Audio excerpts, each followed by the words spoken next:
Bonjour et bienvenue sur Vidéo Club 58. Aujourd'hui, une vidéo un peu spéciale, une vidéo hommage pour un grand acteur américain qui vient de nous quitter à l'âge de 95 ans. Donc je veux bien sûr parler de Gene Hackman. Donc Gene Hackman a une énorme carrière, hein. C'est quand même un acteur qui a travaillé avec des réalisateurs magistraux. Et je me suis dit, je vais vous proposer les 5 films en fait que je préfère avec Gene Hackman. Donc ce sera pas forcément les 5 meilleurs films de Gene Hackman pour certains d'entre vous, mais en tout cas c'est les 5 films vraiment où Gene Hackman m'a marqué pour des raisons diverses et variées. Et puis je me permettrai quand même de citer d'autres films de sa filmo que je vous conseille également, hein, dans une petite partie mention honorable. Donc on commence tout de suite. Donc en 5e position, Mississippi Burning d'Alan Parker. Donc Mississippi Burning, en gros, c'est un des premiers films que j'ai vu avec Gene Hackman. Et c'est l'histoire en fait d'un agent qui est envoyé dans le sud des États-Unis sur une enquête, un crime qui a eu lieu sur place, et il va se retrouver face au Ku Klux Klan. Moi, c'est un film qui m'a vraiment marqué parce que c'est un des premiers films que j'ai vu vraiment sur la ségrégation aux États-Unis. Donc le film se passe pendant les années 50 ou 60 environ, je crois que c'est années 50. Et c'est vraiment un film, oui, qui m'a marqué. Alors j'aime beaucoup les films d'Alan Parker en général, mais celui-là c'est un de mes préférés de ce réalisateur. Et Gene Hackman, je trouve qu'il est vraiment excellent dans ce rôle.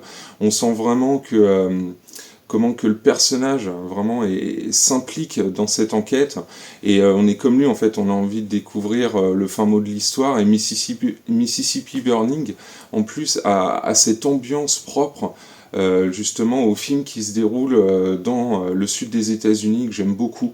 Donc voilà, moi je voulais mettre en 5e position Mississippi Burning. En 4e position, je voulais proposer The Birdcage. Alors bon, là je sais qu'il y en a qui vont hurler, on peut pas mettre The Birdcage dans un top 5, et pourtant je vais le mettre parce que j'aime beaucoup en fait ce remake américain donc de Mike Nichols avec Robin Williams de La Cage aux folles. Je sais qu'il y en a beaucoup qui vont considérer que ça fait partie de ces remakes américains de nos comédies françaises complètement ratées. Et alors là, je vais en faire encore plus hurler. Je préfère The Birdcage à La Cage aux folles avec Michel Serrault. Et The Birdcage, en fait, j'y suis très attaché depuis que je suis gamin. Et j'ai toujours été plus attaché en fait à la performance de Robin Williams et de Nathan Lane, donc qui lui va reprendre le rôle de Serrault.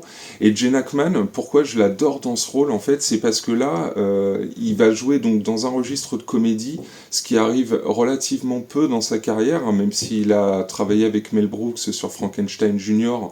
ou vers la fin de carrière pour Wes Anderson pour La famille Tenenbaum. C'est pas vraiment un acteur de comédie. Et là, je trouve que dans son rôle de politicien conservateur qui se retrouve face justement à des homosexuels qui se cachent en fait au niveau de leurs préférences, justement pour ne pas foutre en l'air le mariage de leur fils avec la fille justement de ce politicien conservateur. Enfin, moi j'aime beaucoup en fait l'histoire de La Cage aux folles, que ce soit la version française ou la version américaine, mais je trouve que cette confrontation Robin Williams, Nathan Lane et Gene Hackman fonctionne tellement bien que moi j'ai vraiment une préférence pour ce remake américain The Birdcage. Et Gene Hackman, lui je l'adore en fait dans ce rôle de politicien qui sent quand même un peu l'entourloupe au fur et à mesure du film, mais qui est complètement dépassé sur de nombreux sujets, quoi. En 3e position, je vais proposer French Connection de William Friedkin. Alors là, par contre, on rentre effectivement dans les rôles inattaquables de Gene Hackman, forcément. Dans ce top 5, je vais être aussi obligé de parler de très très grands rôles connus et archi reconnus par la profession, par le public. Et French Connection, donc qui est un des pionniers du cinéma d'action, avec ses courses-poursuites incroyables, caméra sur le capot, avec vraiment un max de figurants, que ce soit dans des automobiles ou à pied. Vraiment, French Connection, c'était la version 2.0 de Bullitt. J'étais déjà revenu dessus sur mon documentaire sur le cinéma d'action. Et donc Gene Hackman, dans ce rôle de policier, il est ultra marquant. En plus, il y avait une volonté avec ce film de Friedkin d'essayer de coller à la réalité, caméra à l'épaule, de filmer directement dans les rues. Ce que refera des années plus tard John McTiernan avec Une journée en enfer, le Die Hard 3. William Friedkin l'avait déjà fait dans les années 70, et Gene Hackman, je trouve que dans ce rôle, il est vraiment à fleur de peau, quoi. On sent que ça peut être un policier qui peut vite passer borderline, et French Connection, c'est un de ces films majeurs sur le monde de la police qu'il faut avoir vu, au même titre que Serpico. Et voilà, French Connection, Gene Hackman, il est excellent dedans. Il est aussi très très bon dans la suite French Connection 2, mais French Connection 1 est, je trouve, bien plus réussi sur beaucoup de plans. Et l'interprétation de Gene Hackman, voilà, on ne peut pas passer à côté, il porte le film sur ses épaules. Et donc en troisième position, sans hésitation, French Connection. En deuxième position, bien sûr, Impitoyable de Clint Eastwood, où comment en fait un acteur peut sublimer un film, parce que je sais pas vous, mais en tout cas moi personnellement, comme beaucoup de monde, j'adore Impitoyable, mais je préfère en fait l'interprétation de Gene Hackman, je trouve qu'il est hypnotisant dans ce rôle de shérif pourri. On aime le détester en fait, ce personnage dans Impitoyable, et je me doute bien comme un titre qu'à la mort de David Lynch, on a énormément cité Elephant Man. Je me doute bien que suite à l'annonce du décès de Gene Hackman, s'il y a bien un rôle qui va revenir dans l'inconscient collectif, c'est celui de shérif justement dans ce Impitoyable, qui en plus est un très très grand western. Là, c'était un petit peu toutes les étoiles qui étaient alignées, en très grande réalisation, très bon jeu d'acteur, très bon scénario, et Gene Hackman donc dans ce rôle de shérif pourri, il est ultra marquant. Je pense que voilà, comme beaucoup de gens, il y en a qui vont dire que c'est son meilleur rôle. Moi, j'en ai un à placer quand même avant, mais Impitoyable est l'un des plus grands rôles de Gene Hackman sans hésitation, et sûrement l'un de ses meilleurs films tout court. Donc voilà, en deuxième position, je vais pas m'étendre dessus, tout le monde connaît Impitoyable, mais pour ceux qui ne le connaissent pas, jetez-vous dessus, parce que là on est face à un classique des westerns, tout court, et on est face aussi à une excellente interprétation de la part de Gene Hackman. J'aimerais citer aussi Mort ou Vif de Sam Raimi, voilà, qui est un film qui est très très cher à mon cœur, mais que je peux pas mettre, bien entendu, au même niveau filmique qu'un Impitoyable de Clint Eastwood, faut pas déconner. Même si Mort ou Vif, c'est une performance technique incroyable de la part de Sam Raimi, concernant Gene Hackman, parce que là le sujet c'est Gene Hackman va reprendre plus ou moins ce rôle d'Impitoyable. Donc en gros, si vous l'avez aimé en shérif pourri dans Impitoyable, vous l'aimerez en mère pourrie dans Le Mort ou Vif de Sam Raimi, où il lui demande plus ou moins de refaire un petit peu sa performance d'Impitoyable. Sauf que là, je trouve que dans Mort ou Vif, mais ça colle au film, il va cabotiner un peu plus. On est face à une interprétation qui est peut-être un petit peu moins fine, il est plus dans un esprit un peu méchant de BD.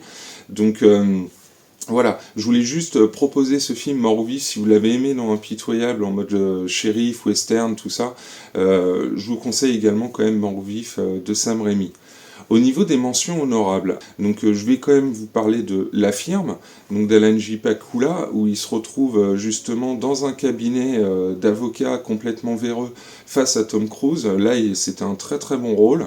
Vous aviez aussi Les Pleins Pouvoirs, donc ça c'est un autre Clint Eastwood qui a été fait fin années 90, un peu oublié, où il jouait un politicien véreux qui était coupable d'une agression sexuelle, et le seul témoin de cette agression, c'était un voleur joué par Clint Eastwood.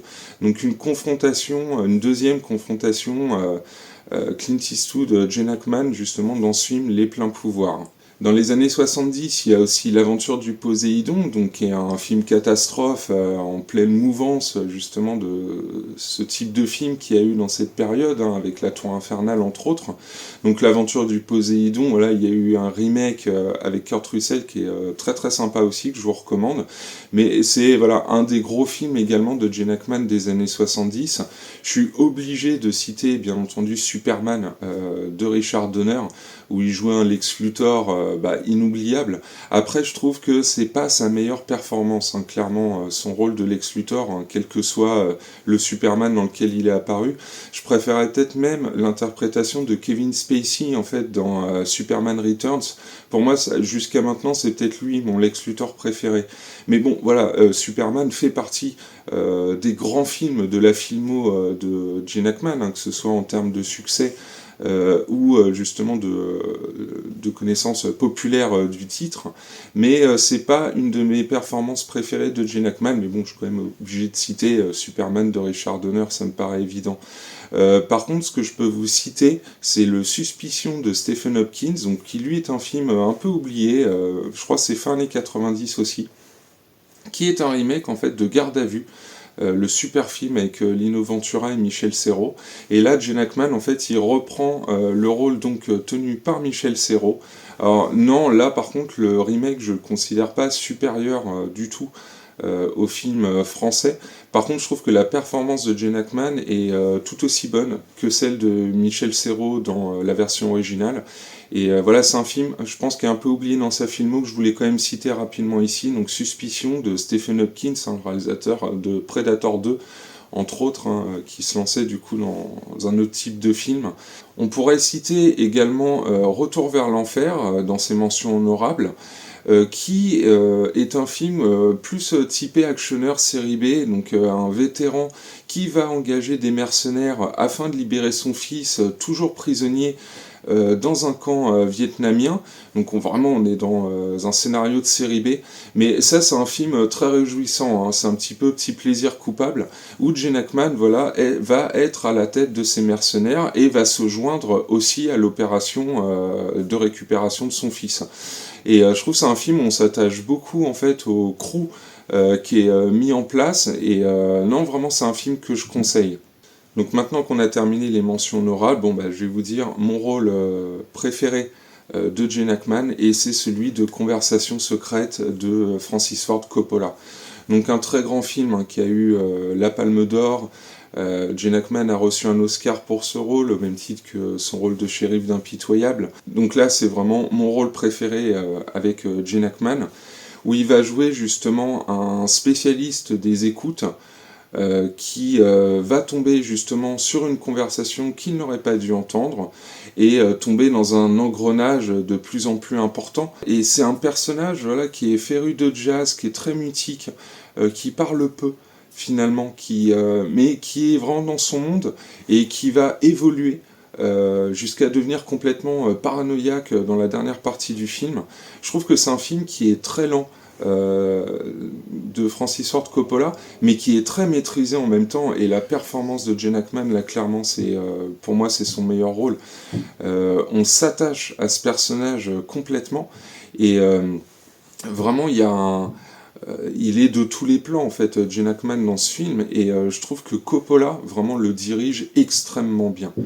Là, on est face quand même à un très très grand film, et Le Conversation secrète, c'est un film que Coppola a tourné suite au Parrain 2, ou juste avant le Parrain 2, je sais plus, c'est autour du Parrain 2 qu'il l'a fait, et je trouve qu'on est vraiment dans cette ambiance dépressive, en fait, ce personnage est souvent mis en corrélation avec le personnage de Michael Corleone, justement, du Parrain 2, et je trouve que c'est pas pour rien, quoi.